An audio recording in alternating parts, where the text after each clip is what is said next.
You're just a pathetic charity case who trapped our son." My mother-in-law's venomous words cut through the elegant anniversary party like a blade. 3 years later, as my Gulfstream G650 touched down on the private runway of Meridian Springs Resort, I watched through the cabin window as the entire Blackwood family stood waiting on the tarmac, their faces a mixture of shock and desperate hope. They had no idea that the anonymous investor they'd been begging to save their crumbling empire was the same woman they'd once deemed worthless. Before we jump back in, tell us where you're tuning in from, and if this story touches you, make sure you're subscribed, because tomorrow I've saved something extra special for you. But let me back up and tell you exactly how we got here. Before we dive deep into this incredible journey of transformation, I need to know where you beautiful souls are watching from today. Drop your city and country in the comments below. I love connecting with viewers from around the world. And if this story of ultimate vindication resonates with you, make sure you hit that subscribe button and ring the notification bell, because tomorrow I have something absolutely mind-blowing, saved just for you. Trust me, you won't want to miss what's coming next. Now, let me paint you the picture of how a small-town girl from Willowbrook became the woman stepping off a $40 million private jet, about to change the lives of the very people who once tried to destroy her spirit. My name is Isabella Rodriguez, and 3 years ago, I was nobody special in the eyes of the Blackwood family. Just a graphic designer from a modest background who had somehow managed to capture the heart of their precious golden boy, Marcus Blackwood. The Blackwoods weren't just wealthy, they were Ashford County royalty, with a real estate empire spanning 3 states and a social standing that opened every door in high society. I grew up in Willowbrook, a working-class town about 2 hours from the gleaming metropolis of New Haven, where the Blackwoods held court.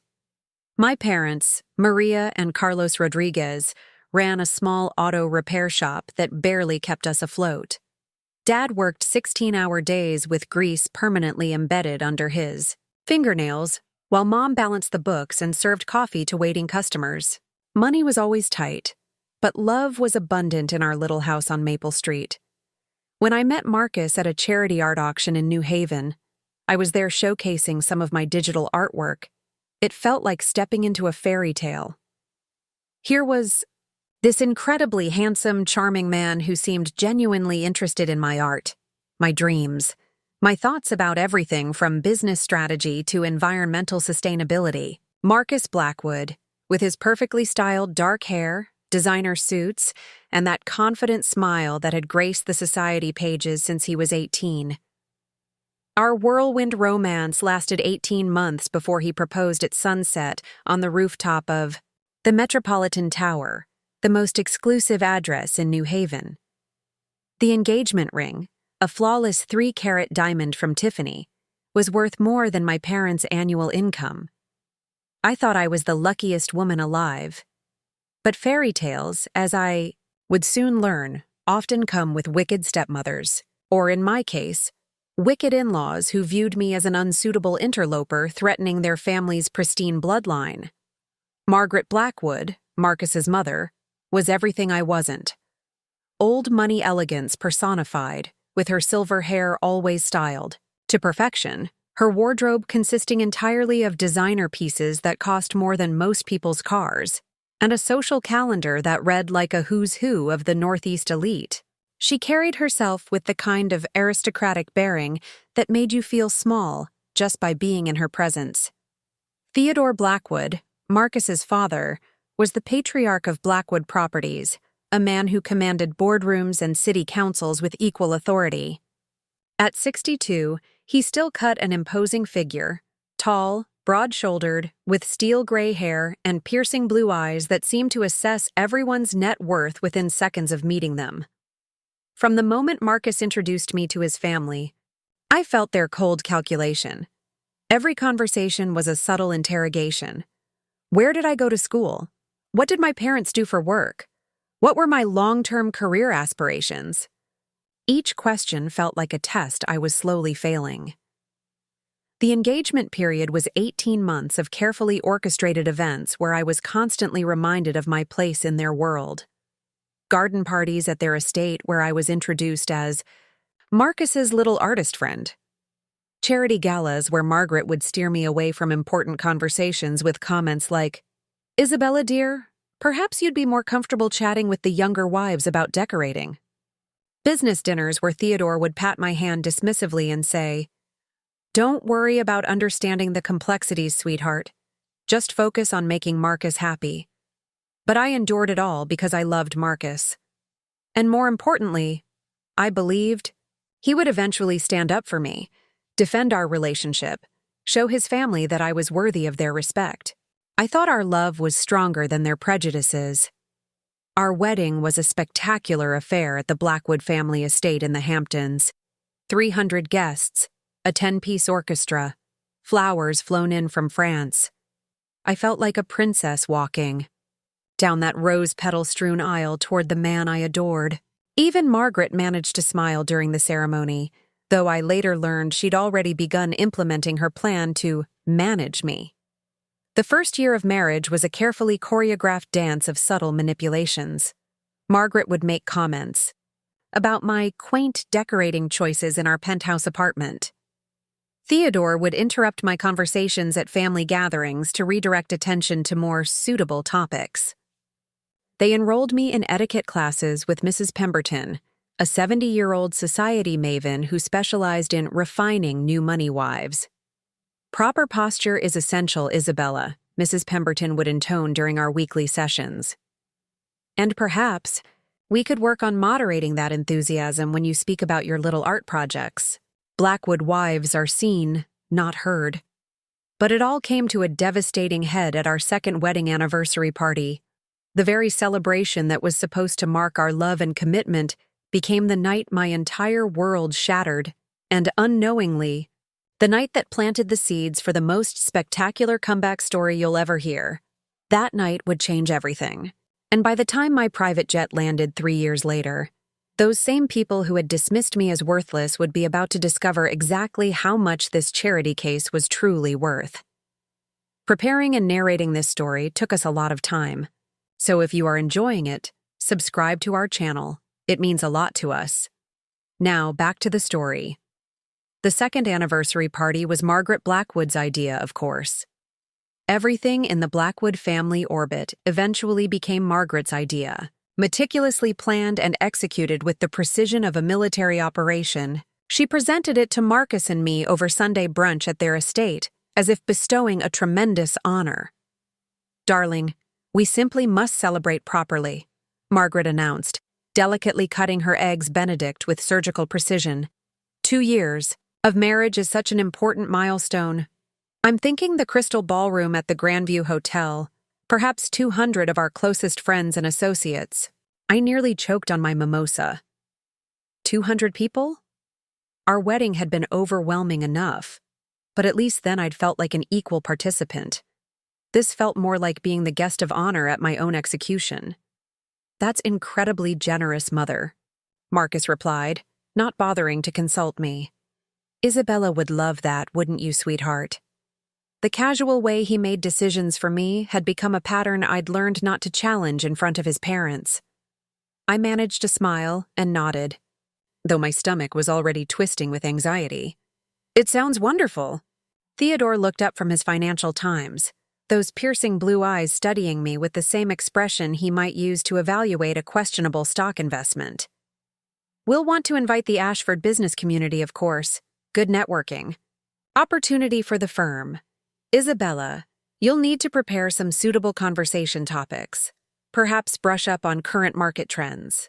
The suggestion that I needed coaching on how to have appropriate conversations stung, but I'd learned to swallow these small humiliations. After all, I told myself, they were trying to help me fit into their world. I'd be happy to help with the planning, I offered, hoping to gain some control over the event that was supposedly celebrating my marriage. Margaret's laugh tinkled like expensive crystal. "Oh, darling, that's sweet, but event planning at this level requires very specific connections and expertise.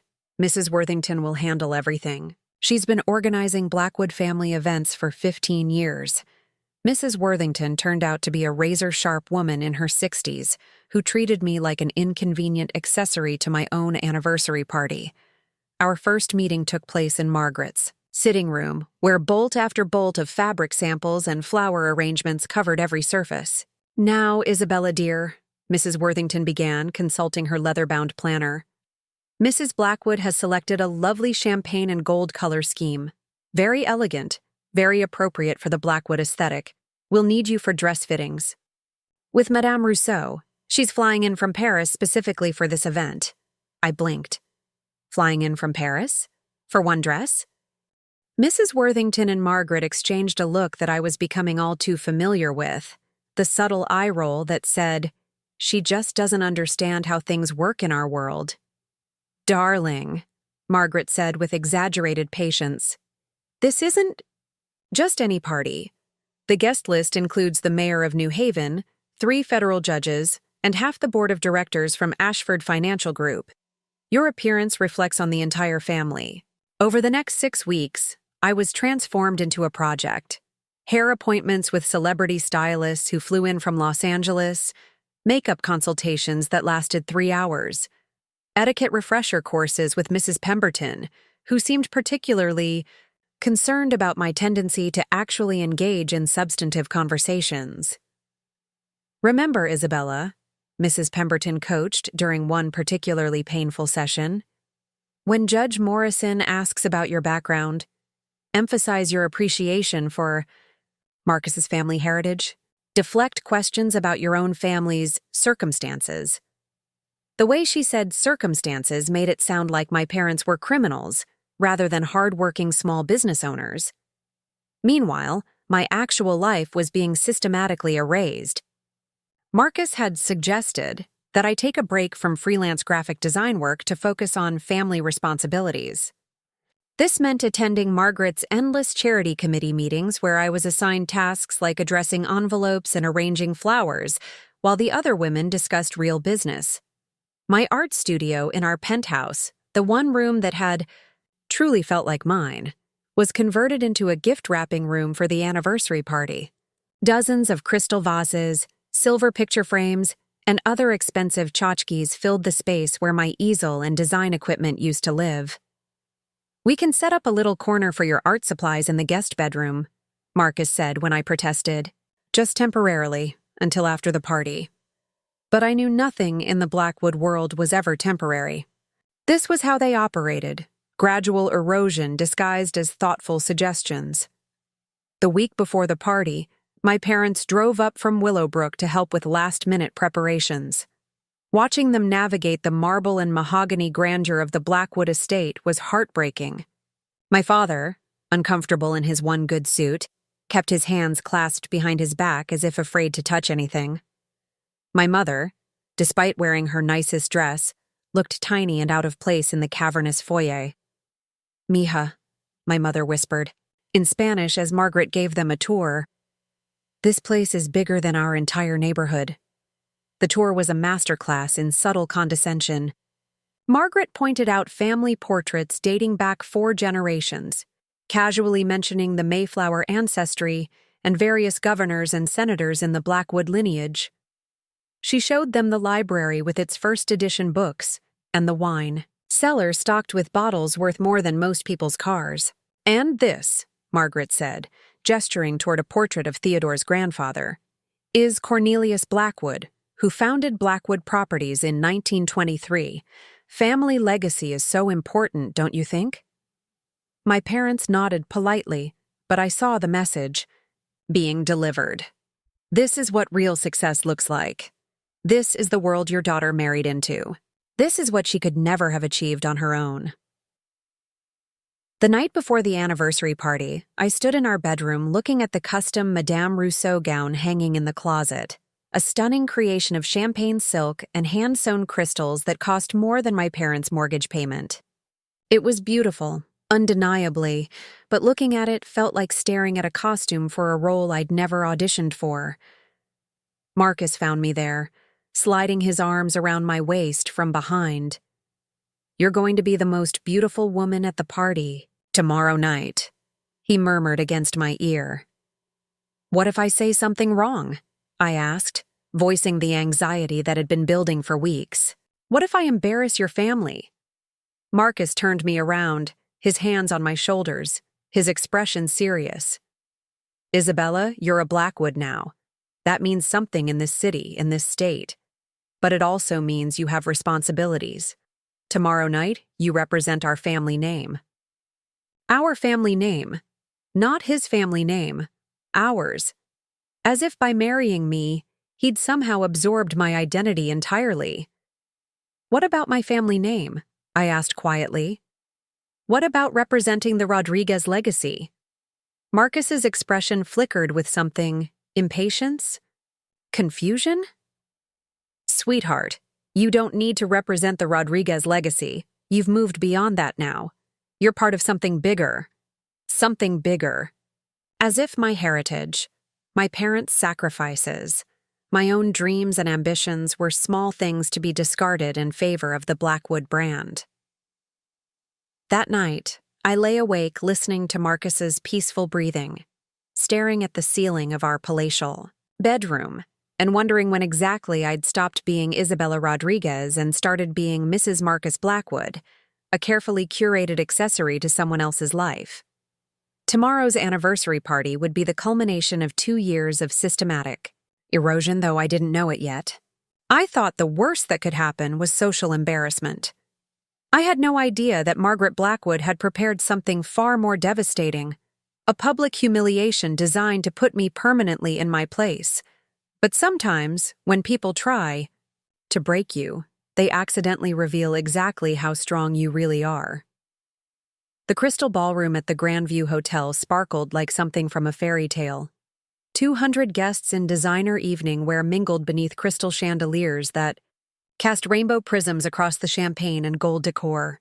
A string quartet played softly in one corner, while white-gloved servers circulated with champagne flutes and delicate hors d'oeuvres that probably cost more per bite than most people spent on entire meals. I stood at the entrance in my custom Madame Rousseau gown, feeling like a beautiful fraud. The champagne silk hugged my curves perfectly, the hand-sewn crystals catching the light with every movement, but beneath the glamorous exterior, my stomach churned with familiar anxiety. Marcus looked devastatingly handsome beside me in his custom tuxedo, playing the role of devoted husband with practiced ease. "You look absolutely radiant," gushed Mrs. Pemberton, approaching with her usual theatrical enthusiasm. The perfect Blackwood wife. The perfect Blackwood wife. The phrase that had become my prison sentence disguised as a compliment. For the first hour, everything proceeded according to Margaret's meticulous script. Marcus and I greeted guests, posed for photographs, and made appropriate small talk about the lovely weather and the exquisite decorations. I deflected personal questions with the phrases Mrs. Pemberton had drilled into me, always redirecting conversations toward Marcus's achievements or the Blackwood family legacy. Judge Morrison, a distinguished man in his 70s, cornered me near the champagne fountain. "Mrs. Blackwood, I understand you have an artistic background. How delightful that you've found time for such hobbies alongside your family responsibilities." Hobbies. My degree in graphic design, my freelance business, my dreams of opening a creative agency, all reduced to hobbies. I managed a gracious smile. Art has always been a passion of mine, though my primary focus now is supporting Marcus and the family. Wonderful. Judge Morrison nodded approvingly. It's refreshing to meet a young woman who understands proper priorities. Proper priorities. Code for knowing my place. As the evening progressed, I began to notice the subtle orchestration of my humiliation. Conversations would shift away from topics I actually knew about, design, marketing, small business operations, toward subjects where I was expected to remain silent. When I mentioned my parents' auto repair shop to a group discussing small business challenges, Margaret appeared as if summoned by magic. "Isabella, darling, Mrs. Ashford was just asking about your charity work. Why don't you tell her about the envelope addressing you did for the Children's Hospital fundraiser?" Envelope addressing. As if that was my greatest contribution to society. But the real devastation began during the speeches. Theodore stood at the microphone, commanding the room's attention with his authoritative presence. He spoke beautifully about Marcus's achievements, about family legacy, about the importance of choosing partners who understood the weight of the Blackwood name. When Marcus first brought Isabella home, Theodore said, his voice carrying across the silent ballroom, Margaret and I knew immediately that she possessed something special, a genuine appreciation for the opportunities that come with joining an established family. Polite applause rippled through the crowd, but something in Theodore's tone made my skin crawl. This wasn't heading toward a compliment. In today's world, Theodore continued, young people often confuse independence with importance. They mistake individual achievement for genuine value. But Isabella has shown remarkable wisdom in recognizing that some contributions to society come not through personal ambition, but through supporting those who create real impact. More applause, louder this time. I felt like a specimen under a microscope, examined and found wanting in front of 200 influential people. Margaret took the microphone next, her smile radiating maternal warmth that didn't reach her eyes. I've had the privilege of guiding Isabella through her transition into our family. It's been such a joy watching her learn to embrace the refined sensibilities that define the Blackwood legacy. Learn to embrace. As if my own culture and background were primitive things to be discarded. Some wives bring financial resources to a marriage, Margaret continued, her voice taking on a sharper edge. Others bring prestigious family connections or established social standing. Isabella brought something equally valuable, the willingness to be shaped by the wisdom of those who came before her. The words hit like physical blows. Financial resources, which I lacked. Prestigious family connections, which I didn't have. Established social standing, which was beyond my reach. I was being systematically diminished in front of everyone who mattered in New Haven's power structure. But Margaret wasn't finished. Of course, we've had to make some adjustments. Isabella's initial inclination toward, shall we say, working class expressions of independence required gentle correction, but I'm proud to say that she's learned to channel her energies in more appropriate directions. Working class expressions of independence. My career aspirations, my artistic ambitions, my desire to build something of my own, all dismissed as character flaws that needed correction. The room fell into uncomfortable silence as guests sensed the undercurrent of cruelty beneath Margaret's polished words. I stood frozen, the crystal beadwork on my gown suddenly feeling like armor that offered no protection against this public assassination of my character. Marcus stepped forward to take the microphone, and for one desperate moment, I thought he might defend me. My husband, the man who'd promised to love and cherish me, surely wouldn't allow his mother to humiliate me like this. Thank you, Mother, Marcus said, his voice warm with affection. Isabella and I are both grateful for your guidance during our adjustment period. Marriage requires compromise from both partners, and I'm proud of how willing Isabella has been to embrace the changes necessary for our future together. Compromise from both partners, but he only mentioned my need to change. I was the one requiring adjustment, requiring guidance, requiring correction. When I first met Isabella, Marcus continued, oblivious to my growing horror, I was charmed by her authenticity. Her unpolished enthusiasm was quite refreshing after years of dating women who were perhaps too calculated in their approaches. Unpolished enthusiasm, authenticity framed as naivety. He was describing me like a particularly charming pet who'd been successfully house-trained. But love isn't just about initial attraction, Marcus said, warming to his theme. It's about building something lasting, something that honors family tradition while moving forward responsibly. Isabella has shown remarkable maturity in recognizing which aspects of her background serve our shared future and which ones. He paused, searching for diplomatic phrasing. Which ones are better left in the past? Which aspects of my background were better left in the past? My parents' sacrifices, my community's values, my own dreams and aspirations, all things to be discarded in service of becoming the perfect Blackwood accessory. The final blow came when Margaret returned to the microphone for closing remarks. Before we conclude this lovely celebration, I want to share something special with our guests. Isabella, darling, would you join me up here? On unsteady legs, I approached the microphone, praying that this nightmare was nearly over. Margaret placed her arm around my shoulders in a gesture that appeared maternal, but felt like a vice. I've prepared a little surprise for our anniversary girl, Margaret announced to the expectant crowd. As you all know, the Blackwood family believes in supporting worthy causes.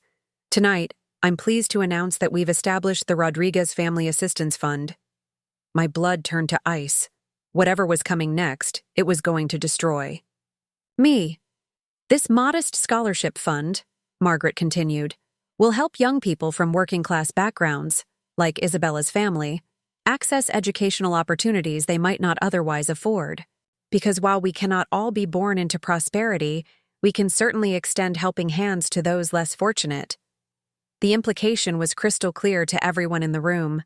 I was the charity case, the girl from the wrong side of the tracks who'd gotten lucky enough to marry into money. My own mother-in-law had just announced a charity fund for people like my family at my anniversary party. Isabella's story, Margaret concluded with devastating precision, reminds us that American dreams come true in many ways. Sometimes through hard work and determination, and sometimes through the kindness of those blessed with the means to lift others up.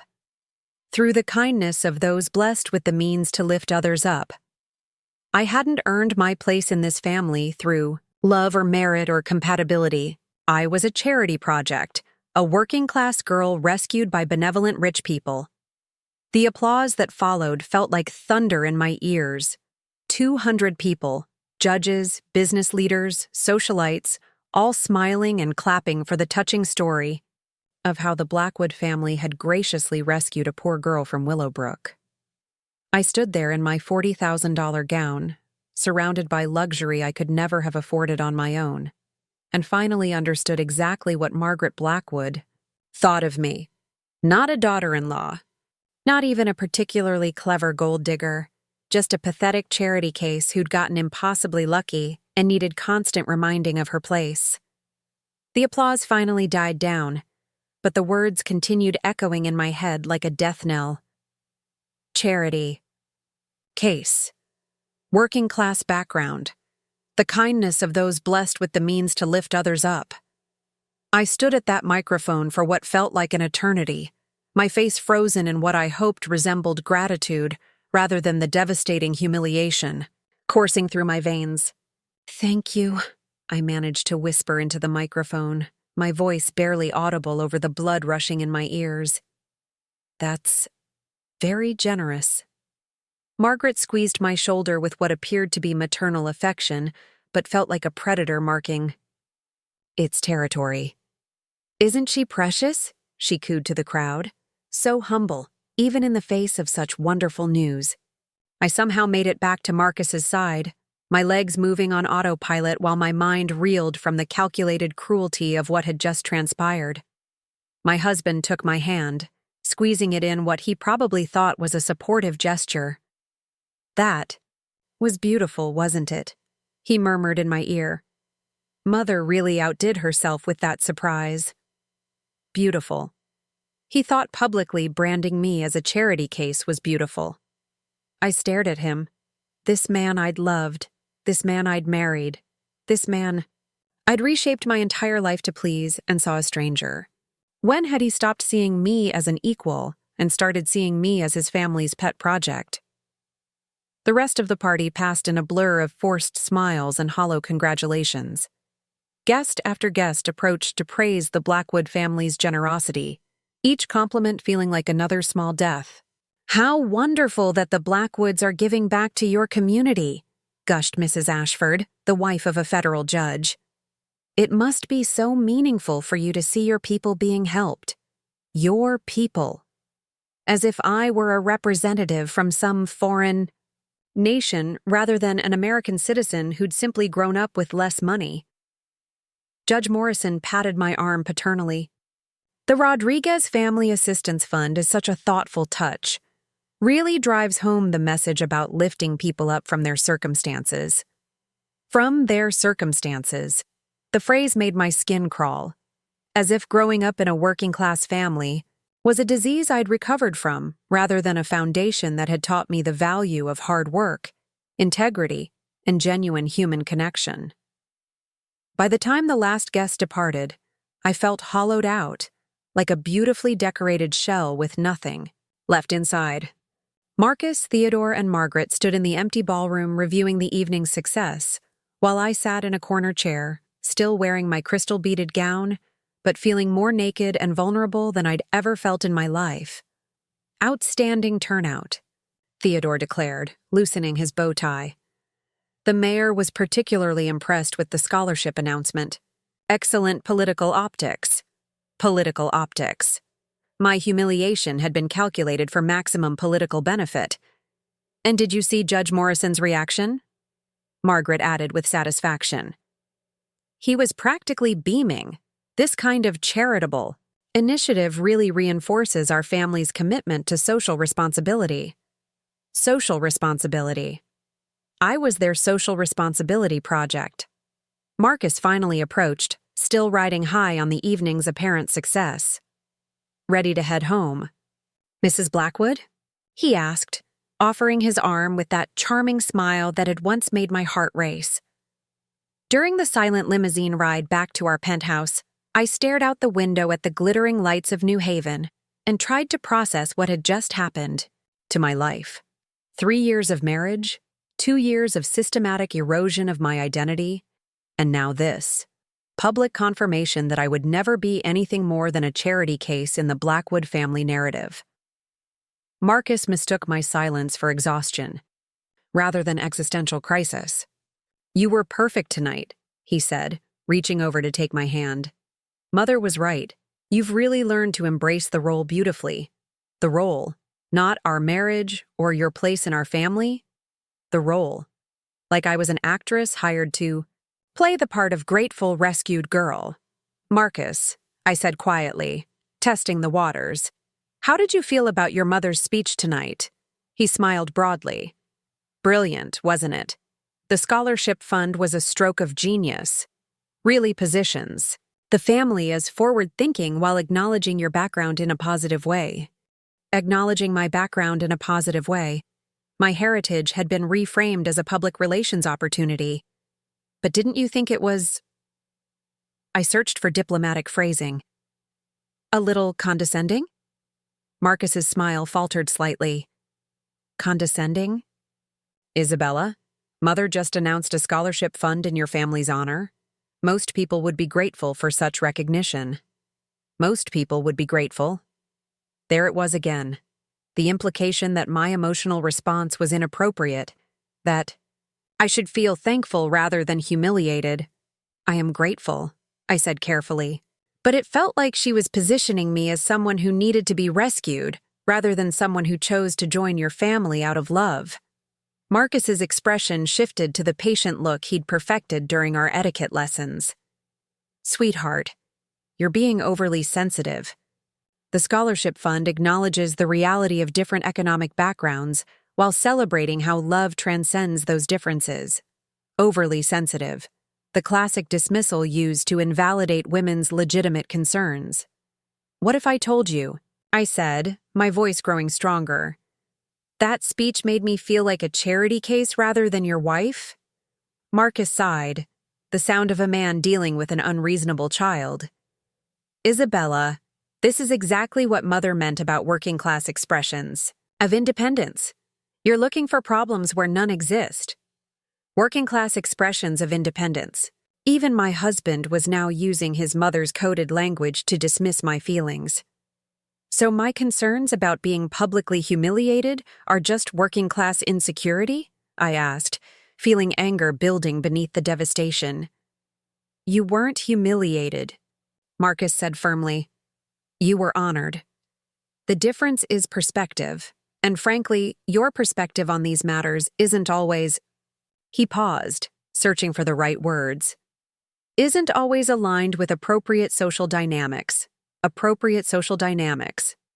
My perspective, shaped by 3 decades of life experience, a college education, and legitimate emotional intelligence, wasn't aligned with appropriate social dynamics. And what would you consider appropriate social dynamics? I asked, my voice dangerously quiet. Marcus settled back into the leather seat, clearly feeling he was back on solid ground. Understanding that being part of the Blackwood family comes with certain expectations. Recognizing that your individual preferences sometimes need to align with broader family objectives.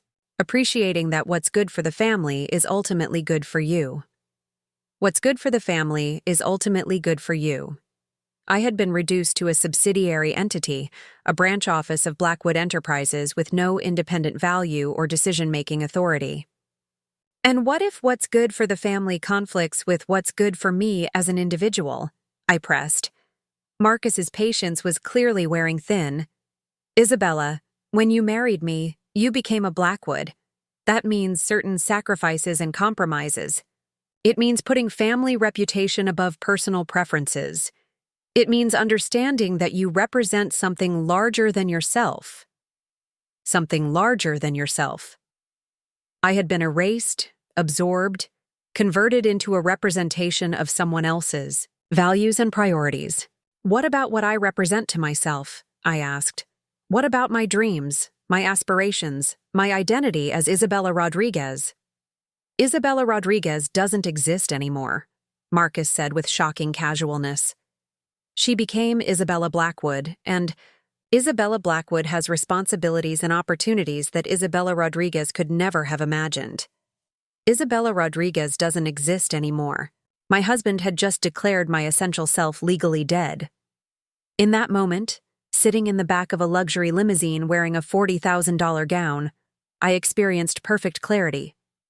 This wasn't a marriage. It was an acquisition. I hadn't joined the Blackwood family. I'd been absorbed by it, processed through their machinery of social conditioning until nothing remained of my original identity, except what served their purposes. The woman they wanted me to become, grateful, deferential, decorative, was a fiction. A carefully constructed character designed to validate their narrative about benevolent wealthy people lifting up the deserving poor.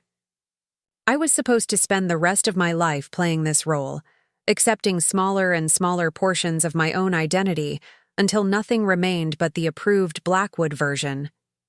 But as we pulled into the underground garage of our building, something unexpected happened. Instead of despair, I felt a strange sort of liberation. The masks had finally been removed. The game had been revealed. I knew exactly where I stood and exactly what was expected of me. And for the first time in 3 years, I knew exactly what I was going to do about it. You're right, I said quietly as the limousine stopped. Isabella Rodriguez doesn't exist anymore, but maybe it's time she did. Marcus looked at me with confusion, but I was already stepping out of the car, my crystal-beaded gown catching the eye, garage lights like armor. For the first time since our engagement, I knew exactly who I was and exactly what I was worth, and it had nothing to do with the Blackwood family's opinion. The next morning, I woke up in our king-sized bed feeling like a stranger in my own life. The champagne silk gown hung on the closet door like evidence of a crime, its hand-sewn crystals catching the morning light streaming through our floor-to-ceiling windows. Marcus was already gone, an early golf game with potential clients he'd mentioned before falling asleep. I walked through our penthouse apartment seeing everything with new eyes. The marble countertops that had once impressed me now felt cold and impersonal. The designer furniture chosen entirely by Margaret's decorator made the space feel like a luxury hotel rather than a home. Even my few remaining personal items, a ceramic vase my mother had made in a pottery class, a small photograph of my parents at their shop, looked pathetically out of place among the Blackwood-approved decor. The converted guest bedroom that had once been my art studio was now a storage room for anniversary gifts, crystal vases, silver picture frames, and leather-bound books I'd never read filled the space where my easel and design equipment used to live. My laptop sat closed on a small desk in the corner, gathering dust since Marcus had suggested I focus on family responsibilities instead of freelance work. That laptop became my lifeline over the next few weeks. While Marcus attended his daily routine of business meetings and social obligations, and while Margaret planned my schedule around charity committee meetings and etiquette refreshers, I began researching something I'd never considered before: what it would actually take to rebuild my life from scratch. The numbers were sobering. Our joint bank account contained impressive figures, but I had no independent savings. My name was on our lease, but I couldn't afford the rent without Marcus's income. My freelance graphic design business had withered from neglect. Former clients had moved on to more reliable designers, and my portfolio felt years out of date. Most devastating was the realization of how completely I'd allowed my professional identity to atrophy. Before marriage, I'd been building a solid reputation in New Haven's creative community. I'd worked with local restaurants, small businesses, and nonprofit organizations, creating brand identities and marketing materials that actually made a difference in their success. But 3 years of being Mrs. Marcus Blackwood had erased Isabella Rodriguez, the professional, almost entirely. The practical challenges felt overwhelming, but they paled in comparison to the emotional reckoning I was facing. How had I let this happen? How had I allowed myself to become so dependent, so diminished, so grateful for scraps of approval from people who fundamentally didn't respect me? I started small. While Marcus was at work and Margaret thought I was addressing envelopes for the EO, hospital auxiliary, I began reaching out to my old professional contacts. The responses were mixed. Some had assumed I'd retired from design work entirely. Others politely declined to meet, but a few expressed genuine interest in reconnecting. Sarah Chen, who ran a small marketing firm in downtown New Haven, agreed to meet for coffee. We'd worked together on several projects before my marriage, and she'd always been someone I respected for her business acumen and creative vision. "Isabella," Sarah said, sliding into the booth across from me at the little cafe near her office, "I have to admit I was surprised to hear from you. I thought you'd moved on from design work entirely." "It's complicated," I admitted, stirring my latte nervously. "But I'm exploring options for getting back into freelance work. Part-time, initially." Sarah studied me with the sharp assessment of a successful businesswoman. "The market has evolved significantly since you stepped back. Digital marketing has become even more central to business success, and clients expect faster turnaround times and more integrated campaigns." The words stung because they highlighted how much ground I'd lost, but they also sparked something I'd almost forgotten: professional excitement. "I've been keeping up with design trends," I said, which was partially true. "And I think my background in traditional graphic design could be valuable in an increasingly digital marketplace." "Maybe," Sarah said diplomatically. "But honestly, Isabella, 3 years out of active practice is significant in this industry. You'd essentially be starting over, competing with designers who never took time off and recent graduates who are hungry and affordable. Starting over." The phrase should have been discouraging, but instead it felt almost liberating. Starting over meant I could rebuild my professional identity according to my own values, rather than trying to fit back into something that had never really been mine anyway. Over the following weeks, I began a secret education program. While Margaret thought I was shopping for appropriate charity gala outfits, I was taking online courses in digital marketing, social media strategy, and advanced design software. While Marcus believed I was attending ladies' lunches, I was researching successful small business models and studying entrepreneurship case studies. The Rodriguez Family Assistance Fund scholarship announcement had been covered in the Society. Pages of the New Haven Herald, complete with a photograph of me looking appropriately grateful at the anniversary party. Reading the article felt like watching my own obituary. The death of Isabella Rodriguez, the birth of the charity case who'd been rescued by benevolent, wealthy people. But that article also planted an unexpected seed. The comments section was filled with responses from people in Willowbrook and other working-class communities around New Haven. Many expressed gratitude for the scholarship opportunity, but others voiced frustration about the condescending tone of the coverage. Why does helping people from working-class backgrounds always have to sound like we're charity cases? Wrote someone named Maria Santos. My family runs a successful landscaping business, but apparently that doesn't count as real success because we didn't inherit wealth. I worked 3 jobs to put myself through college, added another commenter. I don't need to be lifted up by rich people. I need fair opportunities to compete. These comments resonated deeply because they reflected my own experience. The Blackwood family's charity wasn't actually about helping people. It was about maintaining their sense of superiority by positioning themselves as saviors of the grateful poor. But what if there was another way? What if, instead of charity that reinforced class hierarchies, someone created opportunities that recognized the existing strengths and capabilities of working-class entrepreneurs? The idea began forming gradually. My parents' auto repair shop wasn't failing because they lacked skill or work ethic. They were struggling because they couldn't compete with chain operations that had massive marketing budgets and brand recognition. The Vietnamese bakery down the street from their shop made incredible pastries, but relied entirely on word-of-mouth advertising because they couldn't afford professional marketing services. Small businesses in working-class communities weren't charity cases. They were underserved markets with tremendous potential if someone could bridge the gap between their capabilities and effective marketing strategies. I started researching marketing agencies that specialized in small business clients and discovered a significant gap in the market. High-end agencies like the ones the Blackwoods used charged fees that were completely unrealistic for small business owners. Low-cost options often provided generic, ineffective services that wasted clients' limited marketing budgets. But what if someone created a different model? An agency that understood both the constraints and the authentic strengths of small businesses, that could provide sophisticated marketing strategies at affordable prices by focusing on efficiency and genuine value rather than luxury overhead? The concept became an obsession.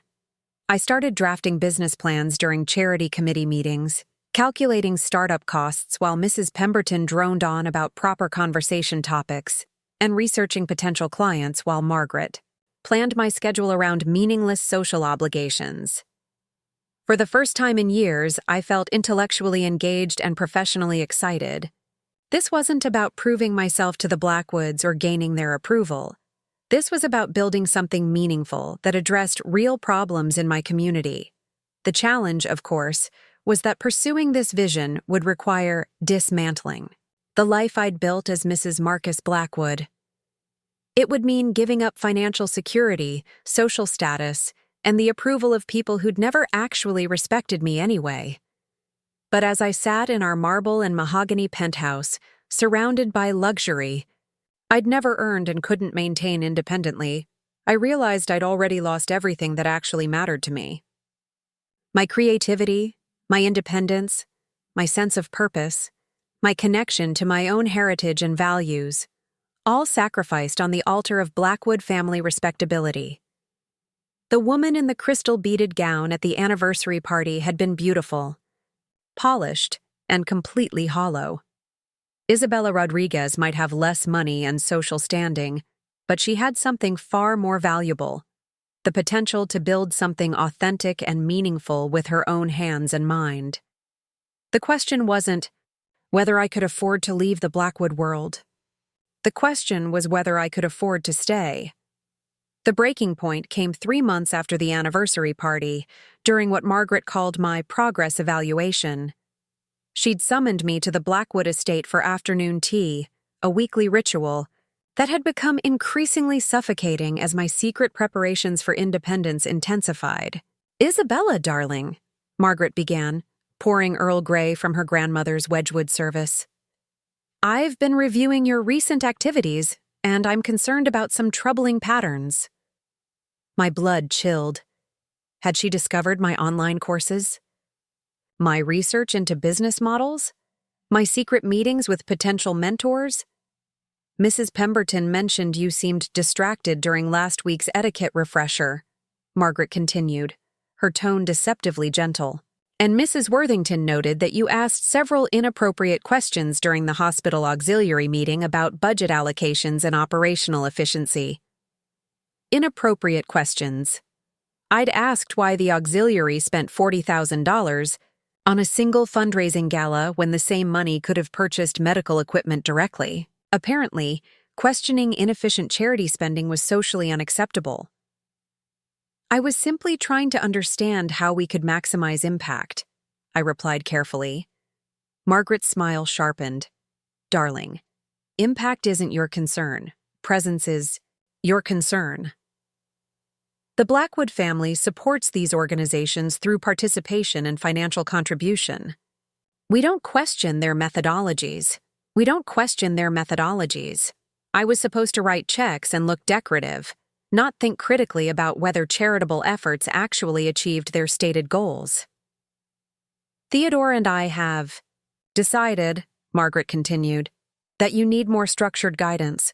We've arranged for you to spend 3 weeks this summer at the Ashford Finishing Academy. I nearly dropped my teacup. The Ashford Finishing Academy was a remnant from the 1950s, where wealthy families sent daughters and daughters-in-law who needed refinement. 3 weeks of intensive instruction in proper social behavior, appropriate conversation topics, and acceptable feminine pursuits. A finishing academy, I managed. Margaret, I'm 30 years old. Age is irrelevant when it comes to proper social formation, she replied crisply. Mrs. Ashford personally recommended the program after observing your performance at recent events. She believes intensive instruction could address your tendency toward, she paused delicately, working class assertiveness. My habit of asking substantive questions and engaging in meaningful conversations was a character flaw requiring professional correction. Marcus supports this decision completely, Margaret added, delivering the final blow. He agrees that additional refinement would benefit both your personal development and our family reputation. That evening, I confronted Marcus in our penthouse apartment. He was reviewing business documents at the dining table, a glass of expensive whiskey at his elbow, looking every inch the successful heir to a financial empire. Your mother wants to send me to finishing school, I said without preamble. Marcus looked up with mild interest. The Ashford Academy? That's actually a brilliant idea. Mrs. Ashford has an excellent reputation for social development. As if I were a poorly trained dog requiring professional behavioral modification. Marcus, I'm a college graduate with a professional background. I don't need finishing school.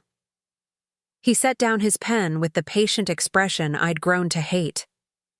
Isabella, you have natural intelligence, but intelligence isn't the same as social sophistication. The Ashford program would help you navigate complex social situations with more finesse. Code for stopping my inconvenient habit of treating other people like intellectual equals rather than social superiors. What if I refuse to go? I asked. Marcus's expression hardened slightly. Why would you refuse an opportunity for personal improvement? Unless... He studied me with new suspicion. You're not having one of those independence episodes again, are you? Independence episodes. My occasional assertions of personal agency were pathologized as temporary mental health lapses.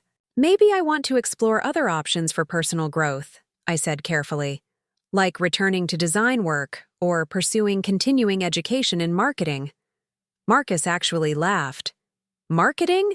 Isabella, you haven't worked in 3 years. The industry has moved far beyond whatever skills you might have had. my professional capabilities dismissed as historical curiosities rather than recoverable assets.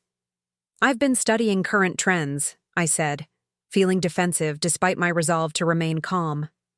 "Digital marketing, social media strategy, brand development. I think I could build a successful consultancy." "A consultancy," Marcus repeated, his tone suggesting I'd proposed becoming a circus performer. "Darling, you have no business experience, no client base, no understanding of market dynamics.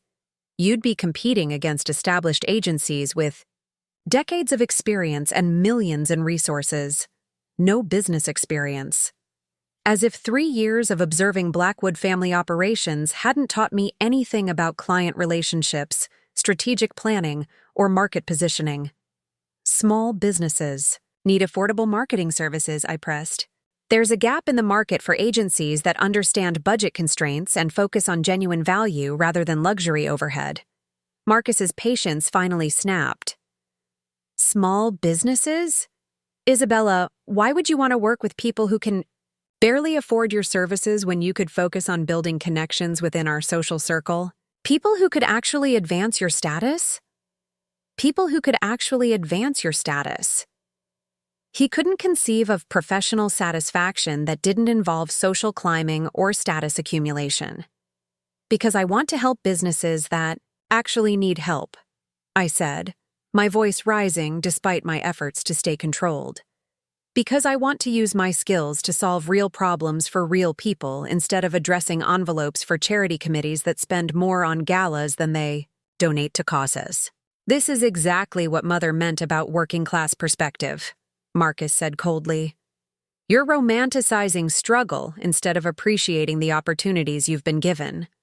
Romanticizing struggle. My desire to contribute meaningfully to society was a character flaw born from inferior background rather than legitimate professional ambition. That night, I lay awake while Marcus slept peacefully beside me and made the decision that would change everything. I couldn't continue this charade of gratitude for my own diminishment. I couldn't spend 3 weeks at finishing school learning to be an even more perfect version of someone I'd never wanted to become. I was going to leave. Not eventually. Not after more preparation. Not when the circumstances were perfect. I was going to leave within the month, before Margaret could ship me off to social reconditioning camp. The next morning, while Marcus attended his daily business meetings, I opened a separate bank account using my maiden name. Isabella Rodriguez was officially being resurrected. I contacted my old college roommate, Elena Martinez, who'd moved to Portland and started a successful digital marketing agency. Elena had always been the ambitious one, the friend who'd predicted I'd end up running my own company someday. "Isabella," Elena's voice crackled through the phone with genuine excitement. "I was just thinking about you last week. How's married life treating you?" "It's complicated," I admitted. "Actually, I'm calling because I'm planning some major changes. I want to get back into marketing, specifically helping small businesses that can't afford traditional agency services." "That's fantastic," Elena said immediately. "The market for affordable, quality marketing services is huge. Are you thinking about relocating or staying in New Haven?" "Staying in New Haven, but I'll need to start completely from scratch. No family financial support, no established network, no safety net." Elena was quiet for a moment. "That's either very brave or very crazy. Probably both. But if anyone could pull it off, it would be you. You always had the best instincts for understanding what clients actually needed versus what they thought they wanted." Over the following weeks, Elena became my unofficial business consultant, helping me develop a realistic timeline for launching an independent marketing consultancy. The plan was ambitious but achievable.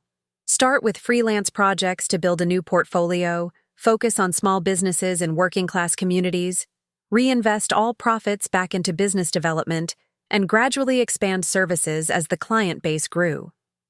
The financial projections were sobering. I'd need to find affordable housing, probably sharing space with roommates for the first time since college. I'd need to rebuild my professional wardrobe on a budget that wouldn't accommodate designer pieces. I'd need to network aggressively to establish credibility in a market where I'd been absent for 3 years.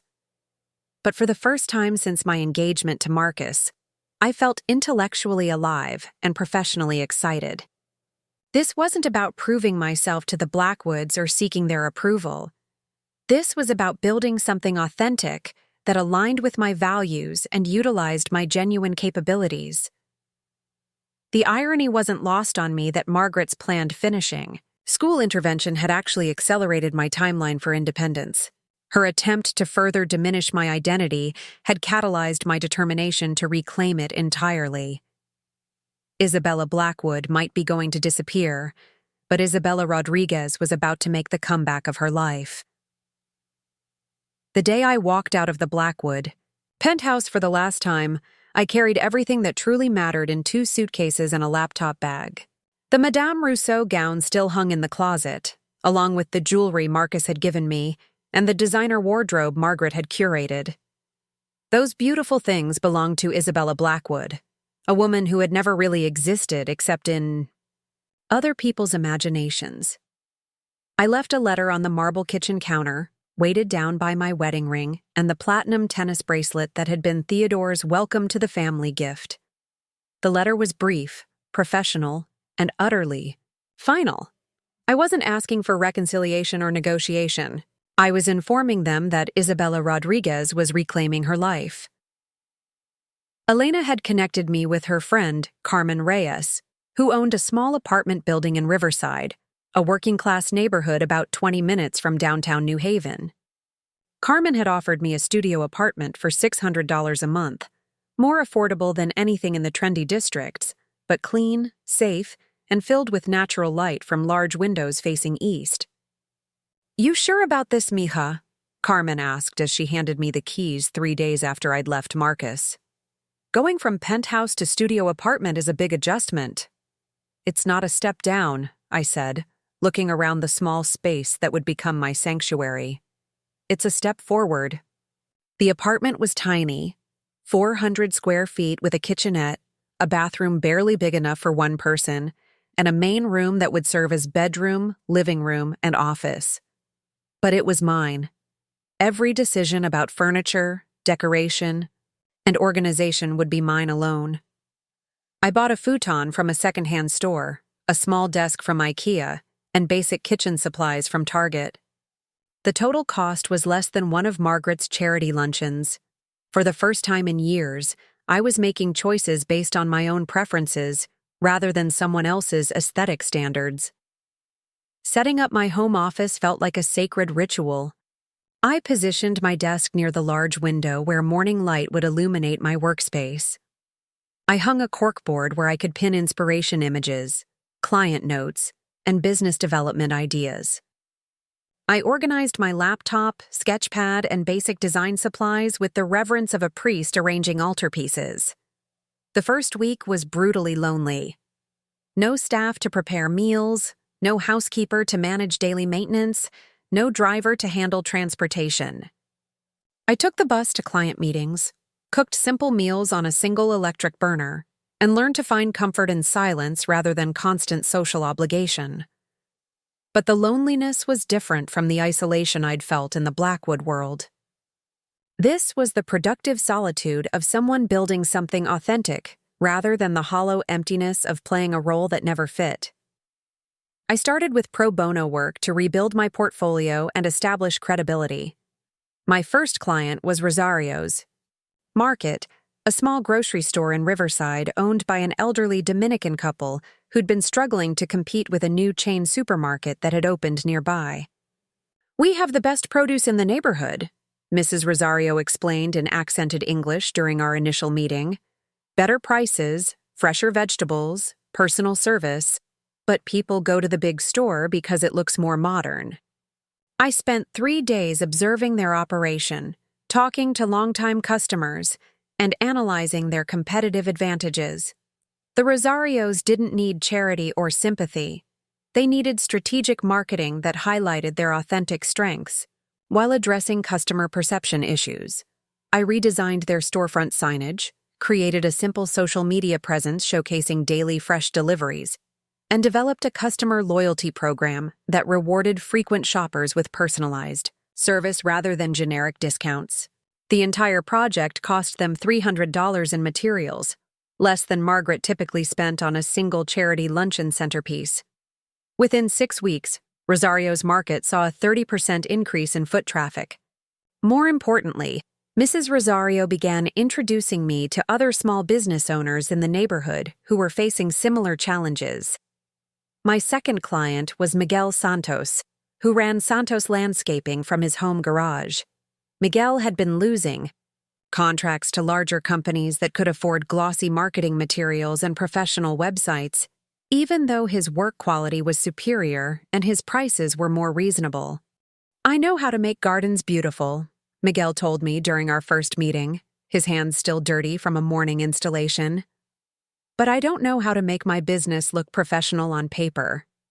I created a brand identity that emphasized craftsmanship and personalized service, developed a simple website showcasing before and after photos of his projects, and designed business cards and brochures that conveyed competence without corporate coldness.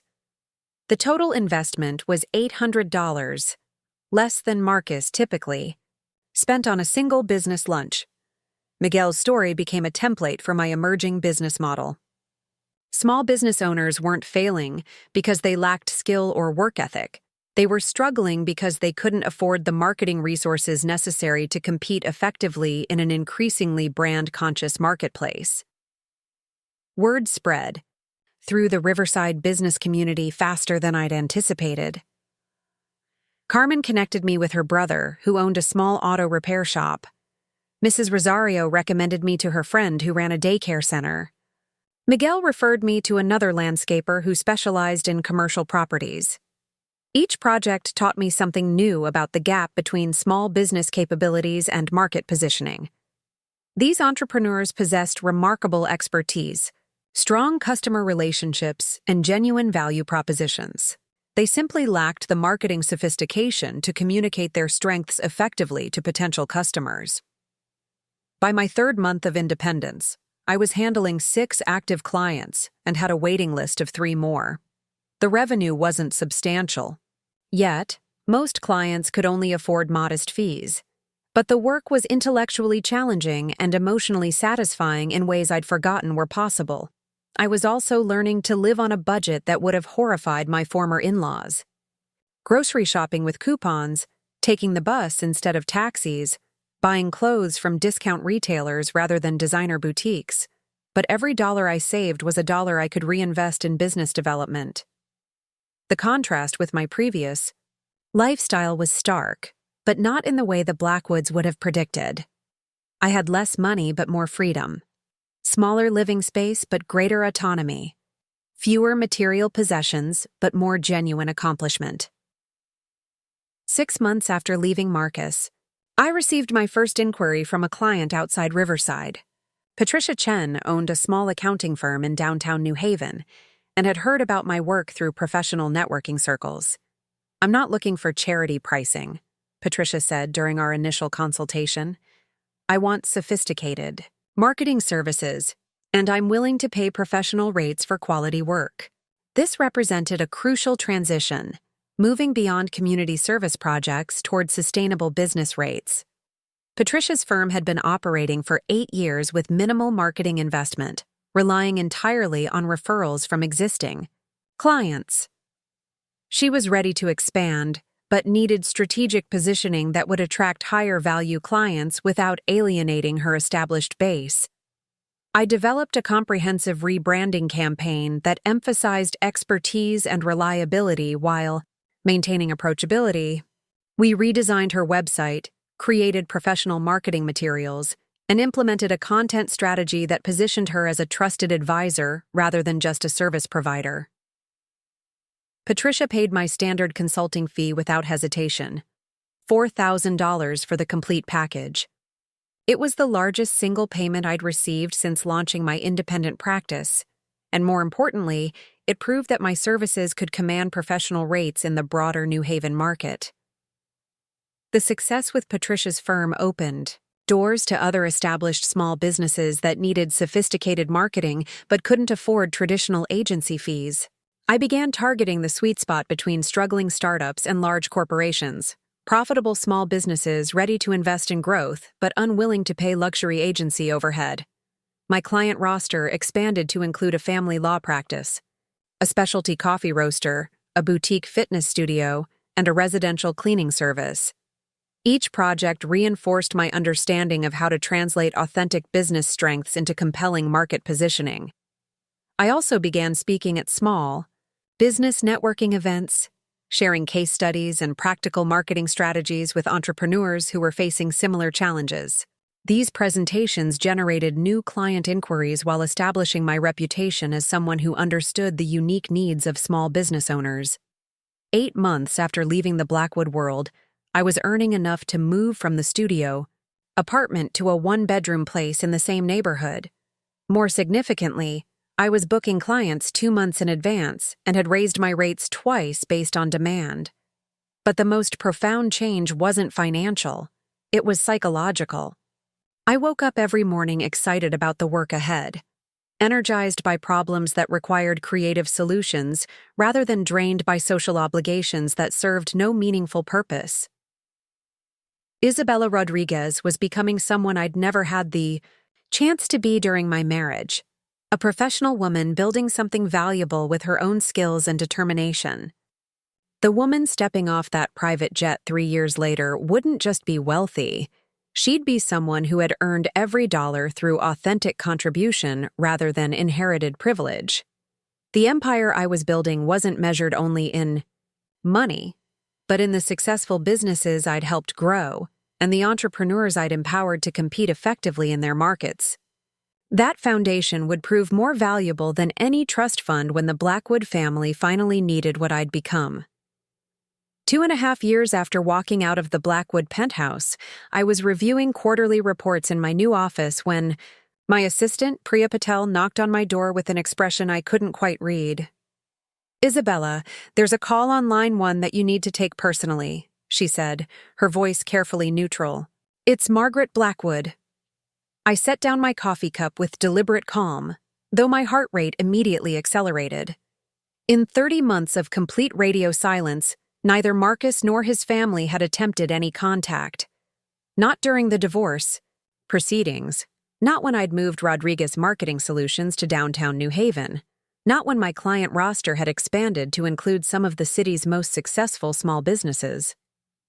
"Put her through," I said, gesturing for Priya to close the door behind her. The line clicked, and Margaret's cultured voice filled my office, the same tone that had once made me feel inadequate, now sounding strangely diminished. "Isabella, this is Margaret Blackwood. I hope you'll forgive the unexpected contact." "Mrs. Blackwood," I replied with professional courtesy. "What can I do for you?" A pause. "I'm calling because Blackwood Properties is facing some significant challenges, and we're exploring various strategic partnerships to address our current situation." Strategic partnerships. The euphemism was so transparent it was almost insulting. "What kind of challenges?" Another pause, longer this time. "Perhaps it would be better to discuss this in person. Would you be available for a meeting? At your office, of course. I understand you've built quite a successful practice." The request was remarkable for several reasons. Margaret Blackwood asking to come to my office rather than summoning me to hers. Acknowledging my professional success instead of dismissing it. Using a tone that suggested request rather than demand. "I could see you Thursday afternoon at 2, I said, consulting my calendar. "That would be perfect. Thank you, Isabella." After hanging up, I sat in my office trying to process what had just occurred. Rodriguez Marketing Solutions now occupied the entire 3rd floor of a renovated warehouse in New Haven's emerging arts district. We employed 12 people, handled 43 active clients, and had gross revenues approaching $2 million annually.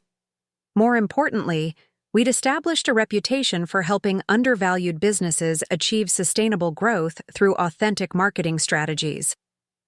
Our client testimonials read like a catalog of small business success stories. Restaurants that had doubled their customer base, professional services that had expanded into new markets, retail shops that had tripled their online sales.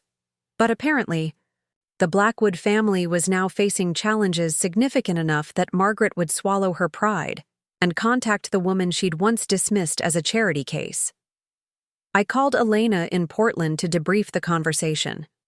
She'd become not just a business mentor, but one of my closest friends, someone who understood both my professional growth and the personal journey that had made it possible. Margaret Blackwood called you directly? Elena's disbelief came through. Clearly. The same woman who tried to send you to finishing school? The very same. She wants to meet here, at my office, to discuss strategic partnerships for Blackwood properties. That's either desperation or recognition, Elena observed. Probably both. Have you been following their company news? I admitted I hadn't. After the divorce, I'd deliberately avoided any information about Marcus or his family, focusing entirely on building my own life rather than monitoring theirs. You should do some research before that meeting, Elena advised. If Margaret Blackwood is reaching out to you after years of silence, they're probably in more trouble than they're willing to admit.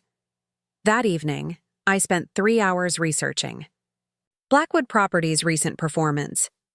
What I discovered was fascinating and somewhat predictable. The company that had once dominated New Haven's commercial real estate market was struggling to adapt to changing demographics and business priorities. Their portfolio consisted primarily of traditional office buildings and retail spaces. Exactly. The properties that had lost value during the pandemic and subsequent shift toward remote work and online commerce. Younger businesses were choosing flexible co-working spaces over formal corporate offices, while established companies were downsizing their physical footprints. More significantly, Blackwood Properties had failed to anticipate the growing demand for mixed-use developments that combined residential, commercial, and community spaces. They'd continued building and acquiring properties based on 1990s assumptions about how people wanted to work and live. Their tenant retention rates had declined steadily over 2 years. Several high-profile companies had relocated to more modern buildings with better technology infrastructure and sustainability features. New business acquisition had slowed dramatically as their aging portfolio struggled to compete with newer, more adaptable competitors. The financial press had begun questioning whether family-owned firms like Blackwood Properties could survive in increasingly competitive markets without fresh leadership and innovative strategies. Industry analysts suggested the company needed to either modernize rapidly or consider selling assets to more agile competitors. Thursday afternoon arrived with unseasonable rain that matched my complex emotions about the impending meeting. I, dressed carefully in a charcoal suit I'd bought specifically for high-stakes client presentations, professional, confident, expensive enough to command respect without being ostentatious. Priya escorted Margaret to my office at exactly 2 o'clock. The woman who entered looked like an older, more fragile version of the person who had once orchestrated my public humiliation. Her silver hair remained perfectly styled, her posture impeccable, but something fundamental had shifted in her bearing. The aristocratic confidence had been replaced by careful uncertainty. "Your office is quite impressive," Margaret said, surveying the space that combined modern functionality with warm, welcoming design. Floor-to-ceiling windows offered views of New Haven's downtown district. Local artwork covered the walls. The conference table was large enough for serious business discussions, but approachable enough for collaborative creativity. "Thank you," I replied, gesturing toward the seating area I used for client consultations. "Would you like coffee or tea?" Coffee would be lovely. After Priya delivered our beverages and closed the door, Margaret and I sat across from each other, in the same spatial relationship we'd occupied during so many uncomfortable conversations 3 years earlier. But the power dynamics had fundamentally shifted. "I'll be direct," Margaret began, setting down her cup with the careful precision I remembered. "Blackwood Properties is facing challenges that require outside expertise. Our traditional approaches, to marketing and client acquisition aren't producing the results we need in the current market environment. I maintained neutral expression while she continued. We've consulted with several established marketing agencies, but their recommendations feel disconnected from our actual capabilities and market position.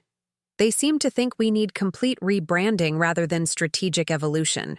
What kind of strategic evolution are you envisioning? I asked. Margaret's composure slipped slightly. Honestly, we're not entirely certain. That's why we need expert guidance from someone who understands how to help businesses adapt to changing circumstances while maintaining their core identity. The irony was exquisite. Margaret Blackwood was describing exactly the expertise Rodriguez Marketing Solutions had developed over 2.5 years, helping established businesses evolve authentically rather than reinventing themselves wholesale. What specific challenges is Blackwood Properties facing? I pressed. Tenant retention has declined significantly, she admitted. New client acquisition has slowed. Our properties are increasingly viewed as outdated compared to newer developments, with modern amenities and sustainability features. And what's your current marketing strategy? Margaret looked uncomfortable.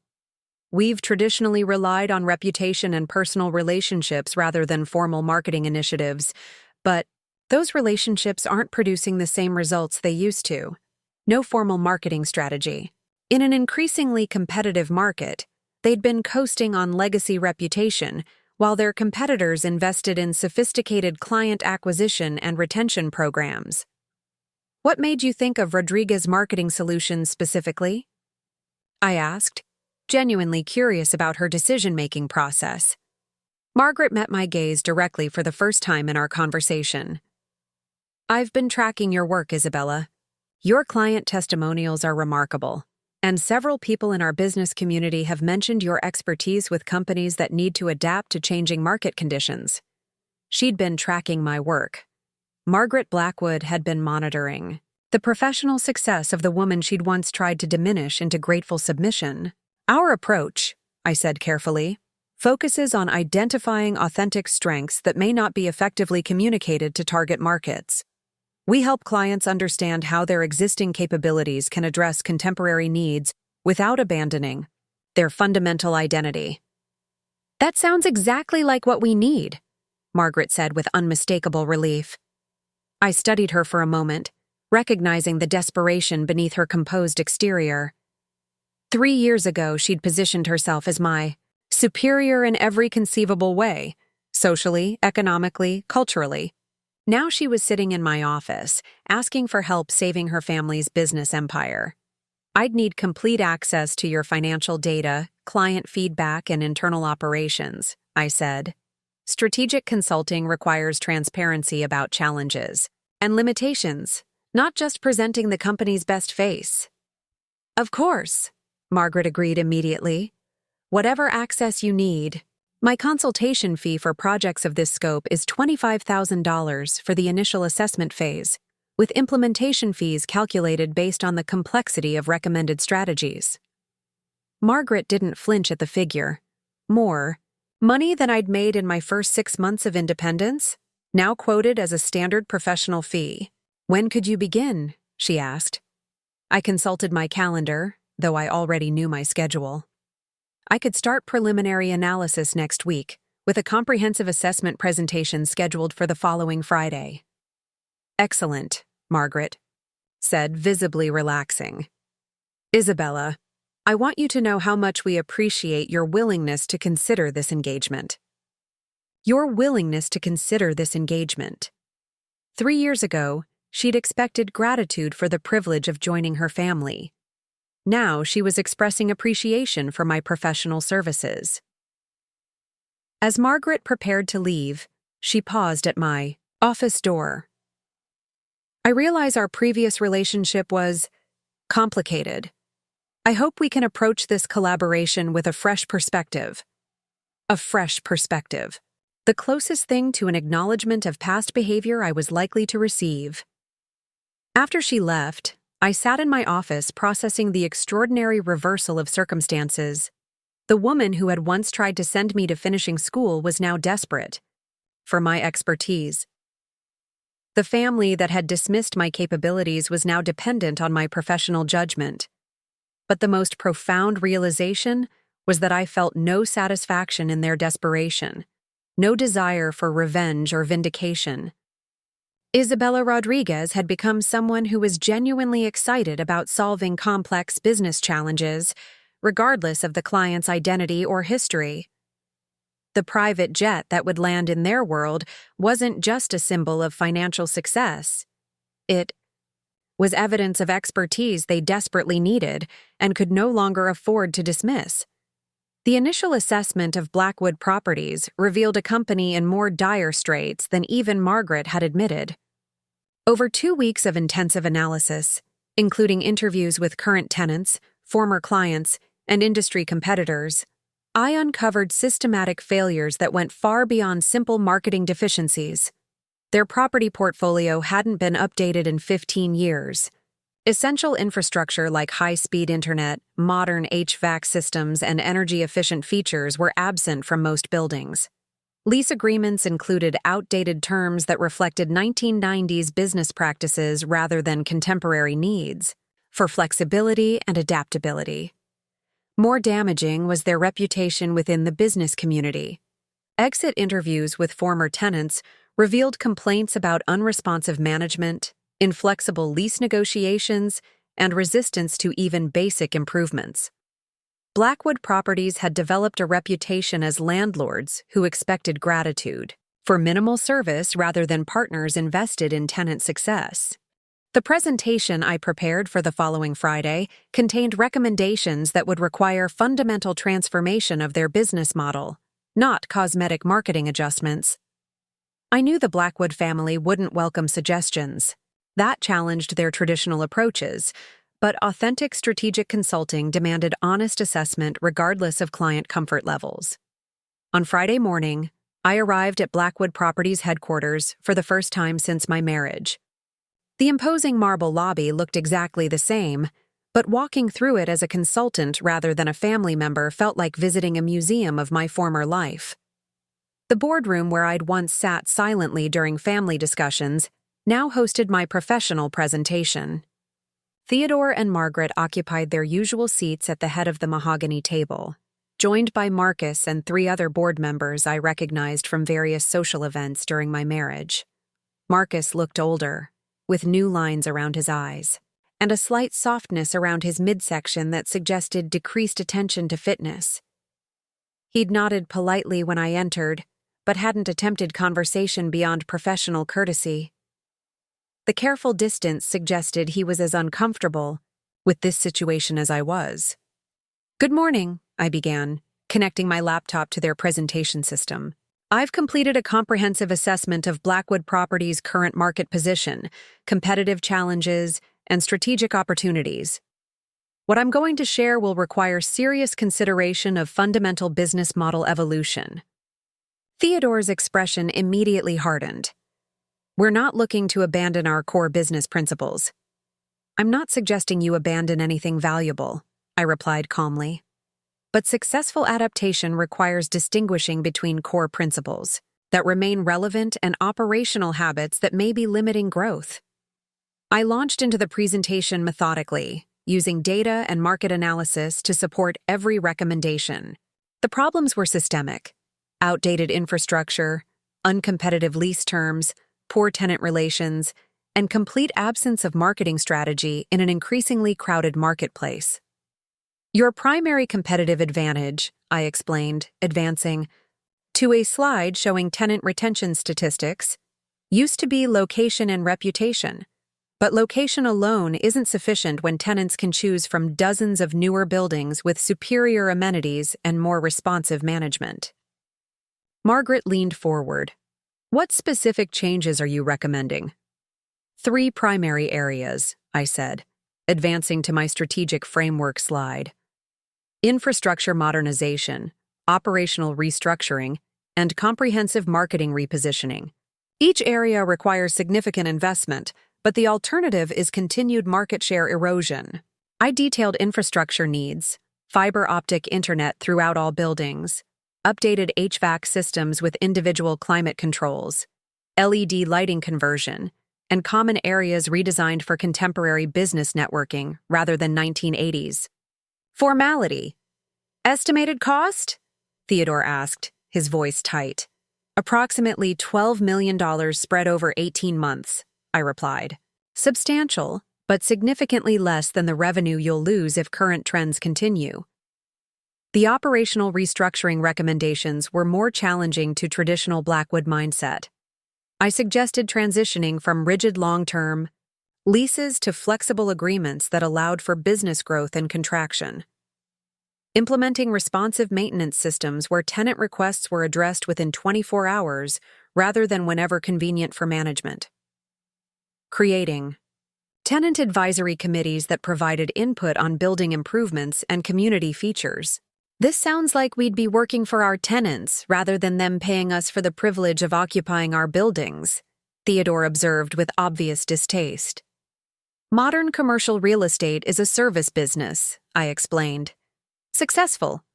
Property managers understand they're providing more than just physical space. They're facilitating business success for their tenants.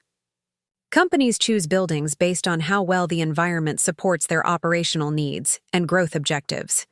The marketing repositioning recommendations represented the most dramatic departure from traditional Blackwood approaches.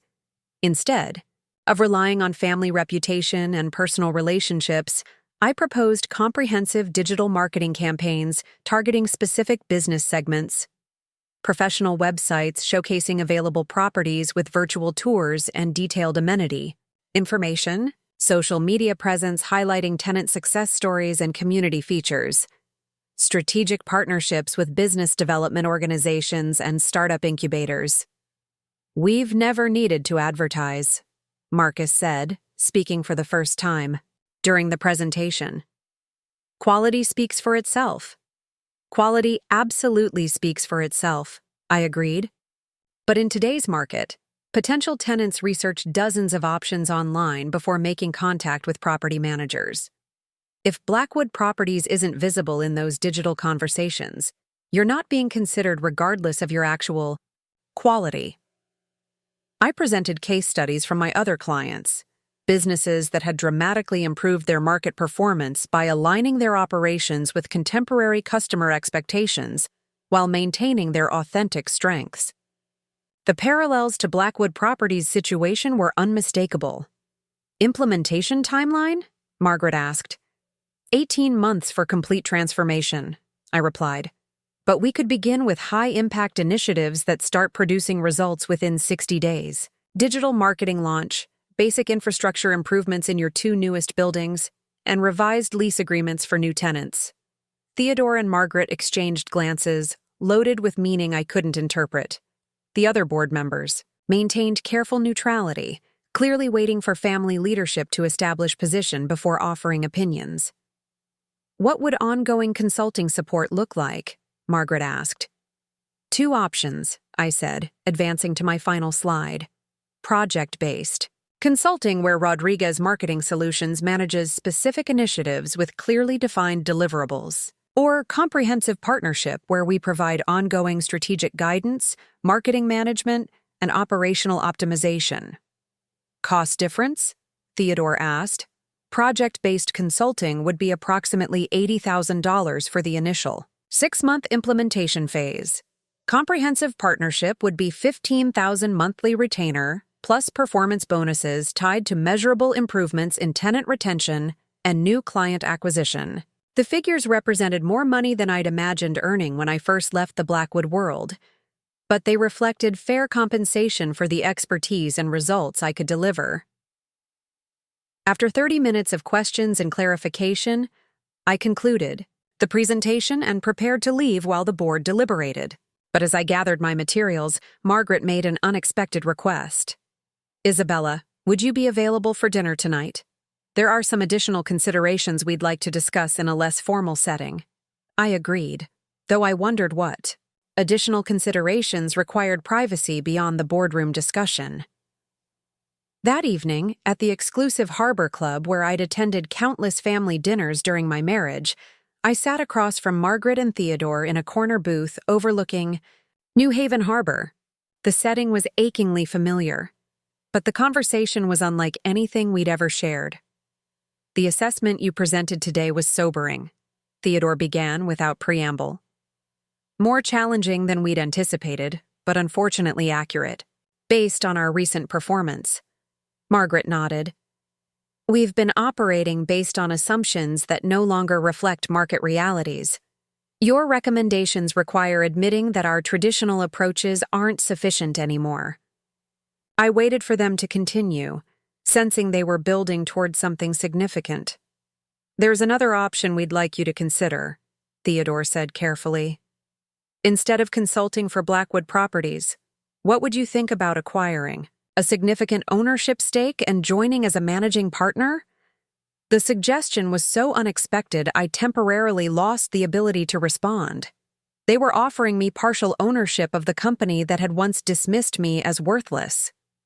"You have the expertise we need," Margaret continued.